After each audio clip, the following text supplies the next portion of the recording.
So the All Blacks are taking on Scotland this weekend in the November internationals, and in this video I have put together my lineup that I would like to see take on Scotland. Now I will say straight away I've gone a little bit more risky than what we may see from Scott Robertson. I've made multiple changes, but also still keeping some of the fundamentals of this All Blacks side for this contest. But jumping straight into it, front row, I know that I said I've kept some of the same, but this front row I've gone completely different for this contest. Number 1, Tamaiti Williams. Number 2, Samisoni Taukei'aho. And number 3, Pasili Otosi. I felt all three men off of the bench in the last game up against the Irish did extremely well. Ethan Agroup, Cody Taylor and Fletcher Null, they are more than likely the front row that will be starting up against the English, but you don't want to risk too many injuries here. We've already seen the All Blacks pick up quite a few throughout this season, and this is the type of front row that maybe a couple years down the line could be a starting trio if the All Blacks were willing to take that risk a couple times beforehand. Now, Scotland are no easy beats, which is why making switches like this can be considered quite risky, but at the same time, it would be fully testing that depth that the All Blacks have on offer. And also Cody Taylor in that last match up against Ireland, he did have a very shaky kind of performance. Now, there was the option of playing him in this match up against Scotland to try and give him his confidence back, but I feel like with a veteran like him, you know, a week off's not going to hurt him too much. He'll find his form again, go on to that match firing up against the English. But I don't think there's any need to try and play him back into form rather than him just finding it again for the next contest. Moving on to the locking duo. This is where we will see a change for New Zealand due to the injury of Scott Barrett. For myself, I've gone number 4, Fabian Holland, and number 5, Sam Derry. Josh Lord did extremely well in the last contest up against Ireland. He made his way off the bench in the very early stages of the contest, so almost ended up playing the full 80 minutes, but I actually really like the idea of keeping Lord as that guy off the bench, because when we see Scott Barrett return, that is more than likely where Josh Lord would actually find himself. Sam Derry, he's been playing brilliantly for Canterbury throughout the Bunnings NPC. It's a pretty young duo, a pretty inexperienced duo on that front as well, but honestly, Holland's lineouts are solid. Sam Derry's work around the park is always impressive for the Canterbury side as well as for the Blues in Super Rugby. So honestly, I want to see it. If you're going with a young duo, you may as well see where Derry's at, seeing as he came in as that injury replacement for Patrick Tuipulotu in the loose forward trio. This is where I have also made a little bit of a switch, and it's nothing too personal against Simon Parker here. I just feel like they've got so many sixes in the squad that eventually they kind of have to use one. So I've actually gone number 6, Samipeni Finau, and straight away there'll be people shaking their heads. He's not very high up there in a lot of people's books at the moment for that blindside flanker role, but he's got that height, and I always say it, he's got all of the accolades to be a great player. He's got the size, he's got the strength, but something happens when he puts on that international cap that seems to make a lot of those redundant. But in this case, I feel like we do need to see a change somewhere in this loose forward trio up against Scotland, not because the last one wasn't doing the job, but more so this is a long tour. 4 matches in 4 weeks. You do not want to risk too many injuries in the early stages, definitely with that big game up against the English next week. Now, this game up against Scotland, I would also consider as a big match, which is why you want to test out that squad depth. Give someone like a Samipeni Finau or maybe even Satiti could go into that number 6 jersey, but for myself, I have reluctantly selected Samipeni Finau for the 6 jersey. Number 7, it is the captain, Ardie Savea. Due to the injury of Scott Barrett, it means that the new skipper was going to be crowned, and in this case, Savea takes that crown back. Number 8, Peter Larkai. Liked what he did in the match last week up against the Irish. Does seem like he's got a very bright future for the All Blacks, so of course the more time that he can spend out there on the field, the better. Definitely with how competitive it is at the moment in those loose forward trio jerseys. You've got someone like a Luke Jacobson. It's hardly been mentioned, but he is currently with the squad. You've got Duplessis Karefi. For the All Blacks 15, guys like Christian Leo Willie, who are waiting for that opportunity to go back into that All Blacks environment. A Devon Flanders, Sean Withy, Lucas Casey, all extra names that could be right there on the cusp of getting into the ABs. So you want to be playing these guys consistently, see what you can get out of them, and I do think that Peter Larkai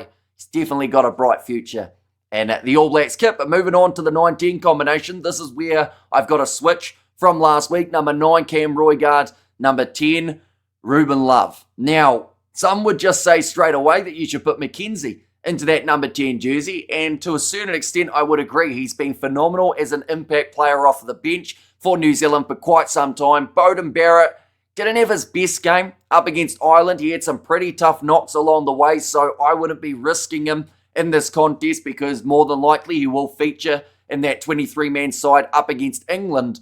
But something about the battle of Finn Russell versus Ruben Love I feel would be extremely intriguing and a massive opportunity for Ruben Love to test out his skills up against such a great fly half and Finn Russell. So having Cam Roigard with him, of course, that is the Hurricanes duo. You've got that chemistry already there. Ruben Love being given very little opportunities under Razor, actually more chances out on the wing than he has had at fullback or first five. So I would chuck him in the deep end.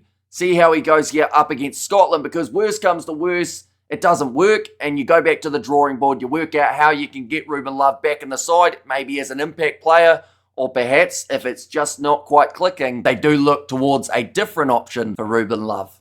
And the future midfield combination, this one is once again going to split opinions, but I feel like that's kind of what my whole side has been.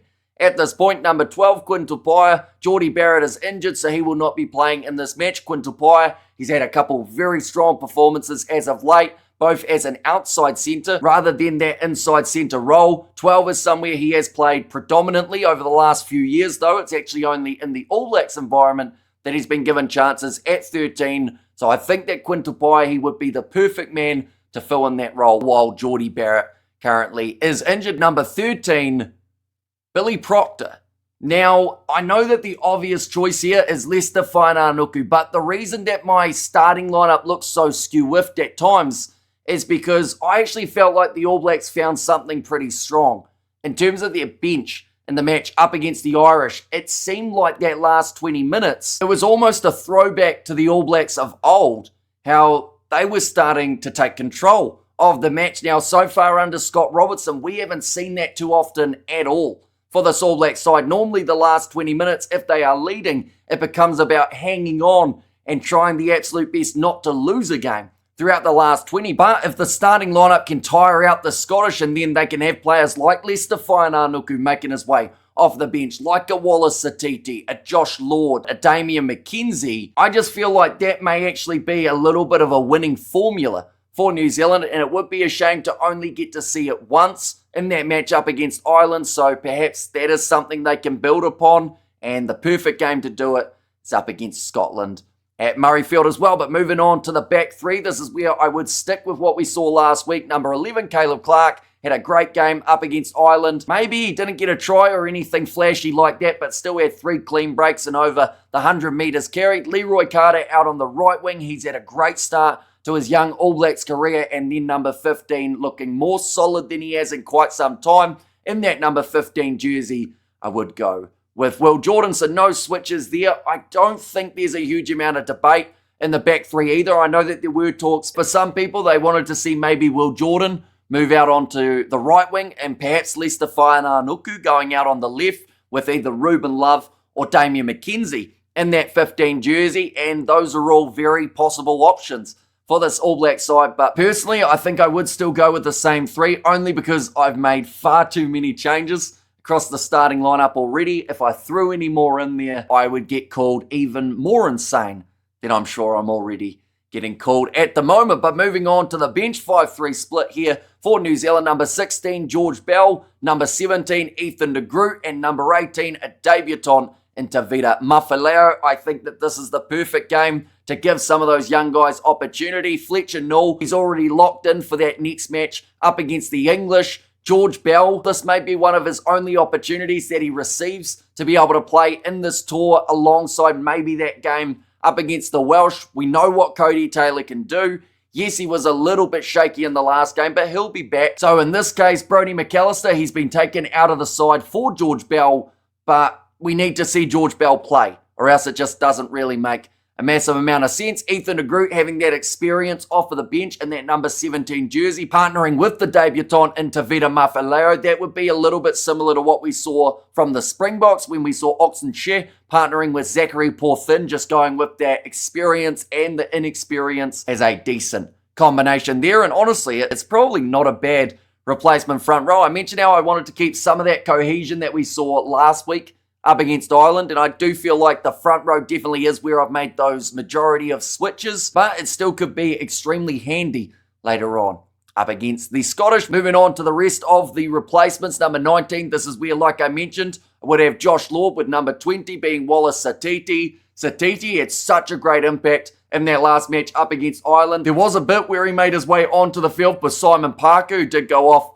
for the HIA, had a decent bit of a run during that period, then made his way back onto the bench to then return later on in the contest and then just step it up to that whole next level. He is a dangerous player, whether he's starting or off of the reserves, but I do feel at the moment, like I said, if the All Blacks can start dominating the last 20 minutes of their matches, they will be such a dangerous side, and I feel like Satiti is a key part of them being able to do it. Number 21, Cortez Ratama, we hardly saw him in the last match. He only got a couple minutes right at the end of the game, but still would suit that number 21, I feel, a little bit better than Finlay Christie for this game, even though Christie, I'm sure, would love to play this match at Murrayfield. Number 22, Lester Fainanuku, and number 23, Damian McKenzie. You could go with those two the other way around, but Damian McKenzie, like I said, impact player and a half. He is able to change the game as soon as he makes his way onto the field, and it does seem to be when the opposition are slowing down is when McKenzie is at his absolute best. Fainanuku, his versatility, can play out on the wing if you need him to, could play in the centres if needed as well. So I just feel rather than having someone like an Anton Leonard-Brown, a Rico Ioane or a Billy Proctor making their way off of the bench for New Zealand, having Fainanuku, who more than likely will be starting up against England, you might as well still have him more so as an impact player and keep on building him into it, getting him ready to go for that match at Twickenham. But that is my All Blacks 23, ladies and gentlemen, that I would love to see. Quick disclaimer, this is not what I think Scott Robertson will be selecting, or at least I would be extremely surprised if he did. This is more so just what I would like to see. Now, of course, everyone's going to be different, which is why I want to ask you guys in the comments. Of course, let me know who your 23 would be for this match up against Scotland. Not so much what you are predicting, but more so what you would do if you were in charge of this All Black side. I'll also mention as another disclaimer, I am normally extremely indecisive, so I honestly, from just reading off that side, may want to make one or two little switches there, but it is more so just a bit of fun as well. At the end of the day, like I said, everyone will have a slightly different lineup that they want to see, but as long as everyone's having just that little bit of fun and not taking it too seriously, I feel like that's the best thing for these November internationals. But nonetheless, thank you all very much for tuning in. If you did enjoy, be sure to leave a like and subscribe to the channel, and I will see you all for the next one.